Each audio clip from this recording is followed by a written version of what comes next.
Bonjour. Discuter de l'intérêt d'une glyptine, c'est pas aisé, en particulier quand on passe derrière un spé.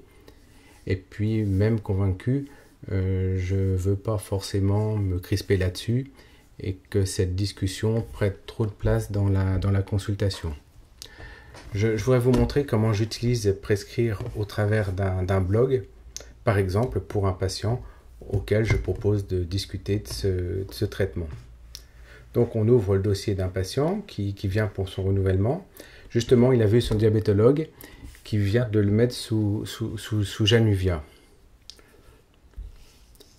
Donc je lui propose une remise en cause de ce traitement. J'évoque que ce traitement fait baisser un peu le sucre, mais qu'il n'est pas consensuel et qu'il peut poser le problème.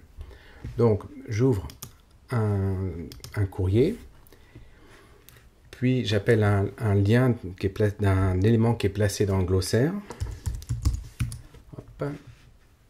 Voilà, je titre tout de suite. Puis on appelle un élément placé dans le glossaire qui comporte un lien.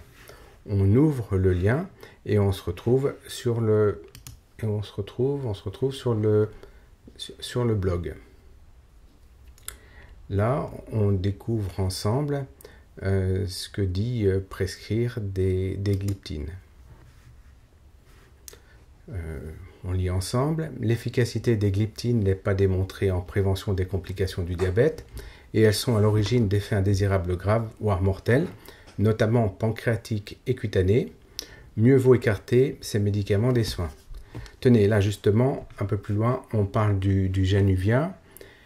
474 effets indésirables graves ont été imputés à la sitagliptine, Januvia ou Xelevia, des cancers, dont des cancers du pancréas, des troubles graves pancréatiques, cutanés, hépatiques, rénaux, troubles musculo-squelettiques. Donc on revient sur le blog. On signale aussi sur le blog de l'autre côté, là c'est des liens. C'est des liens vers le site Prescrire, un lien vers un document PDF en libre accès sur Prescrire pour mieux soigner des médicaments écartés, actualisation 2014. Donc là, sans trop de problèmes, on lui montre qu'il pourra retrouver ce qui est dit sur les glyptines.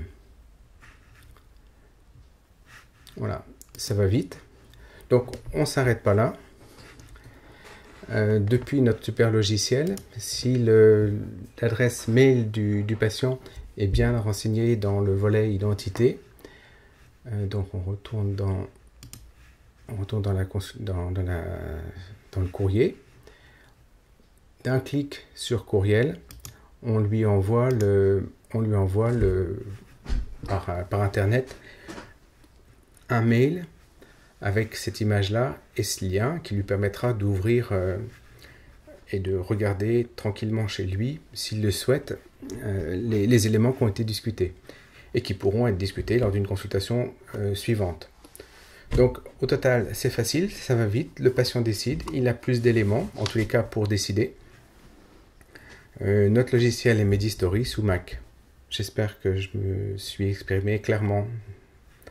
Merci.